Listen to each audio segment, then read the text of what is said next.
Hi, this is Jill Cinnamon. We're back with the television show Nashville Entertainment Weekly, and we have a very special guest today. Who do we have today? Howard Wiggins of Howard Wiggins Interior Design. Actually, the master of interior design here, and we're very lucky to have him on the show. Now, tell us, why are you the master of interior design? I'm basically the master of interior design because I'm a master at choosing colors. Basically, you have the colors that are on the color wheel and the combinations within that wheel. Those are personalized colors. They personalize your space.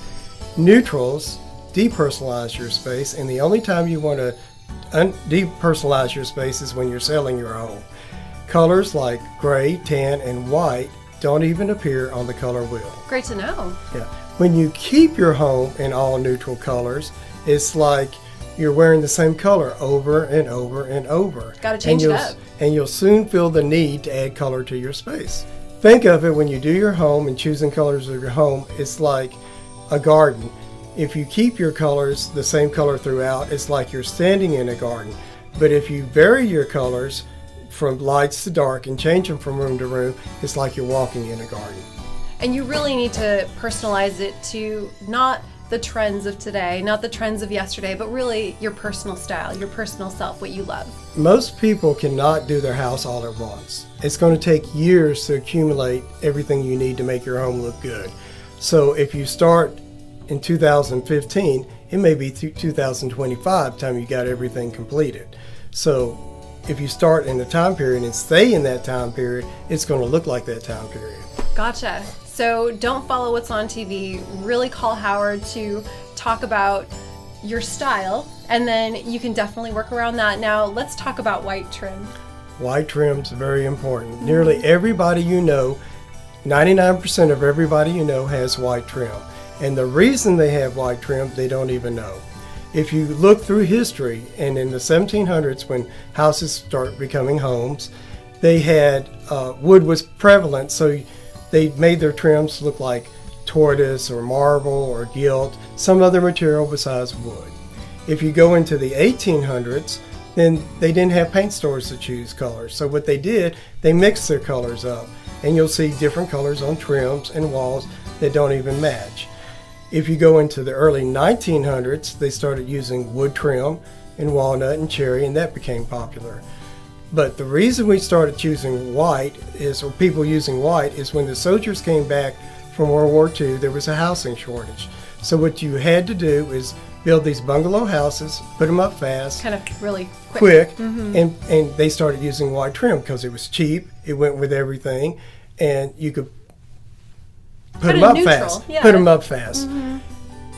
As the soldiers' family started to grow, and they used to show homes without them being staged, a builder would put in beautiful detail work and their trim work, and the first thing you walk into the space, you say, "Oh, look at this detail that this builder put in this home. He must be a great builder." In actuality, you don't want someone to walk in your home and see your trim over your possessions, your artwork and your furniture. It's like a lady having eyeshadow that overpowers her eyes. You want to choose a color that complements your eyes.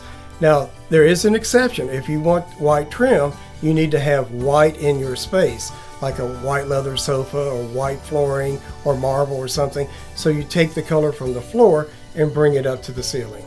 So let's talk about, because everybody has different spaces, mm-hmm. and it's so important, besides trim, besides color of the walls, when you're decorating, you also have a hand in actually selecting furniture. Oh, yes. So let's talk about that, because when you buy a condo, let's say it's a smaller space, you really want to buy some furniture that actually accents, that goes with the value of your home.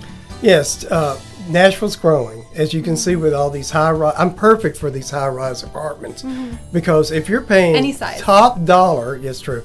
If you're paying top dollar for your space, you want it to reflect like you spent that money. You don't want to pay top dollar for a small space and then use apartment-type furniture in it. Then it looks like you live in an apartment and people don't know you paid the money that you did. Exactly. So. And you say, and you work at an amazing space. Gas Lamp 2. It's right across from 100 Oaks. You can come see me there anytime. Mm-hmm. Ask me questions about design. I'd be happy to talk to anyone. I'm usually there 7 days a week unless I'm going and shopping for a client or meeting with a client.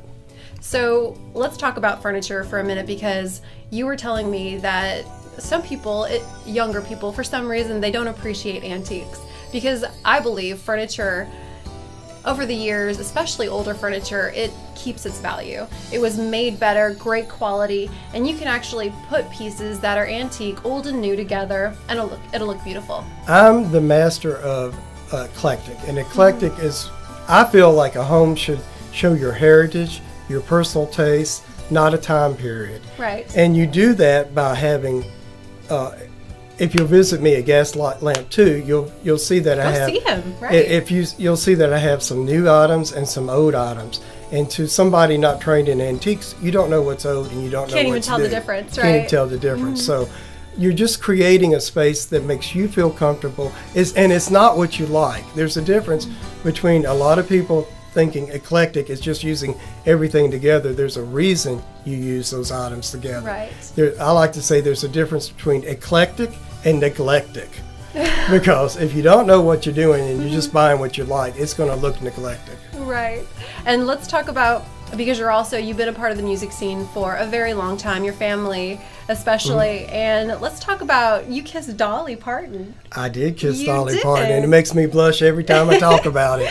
But my dad was on the Grand Ole Opry, and I saw Dolly in the dressing room every Saturday up until the time she made 9 to 5. Amazing lady. And I have pictures of it, and I'll have it here for proof. Right. But basically, she just looked at me, and I looked at her, and there was the kiss. That is amazing. She's the sweetest lady. So Yeah. I'm sure you love her music like we all do. Oh, I do. Here in And let me tell you, Nashville. Dolly Parton told me when she first started, before she was famous, that she was going to write children's books when her singing Really? career was over. And she was in her 20s at that time. Sweet. And look what she has done. Oh my gosh. It's almost Incredible. like she's lived her life. Dollywood, hello. Well, I it's know. almost like she lived her life before, and she's correcting all the mistakes that she didn't do. She has it all mapped out.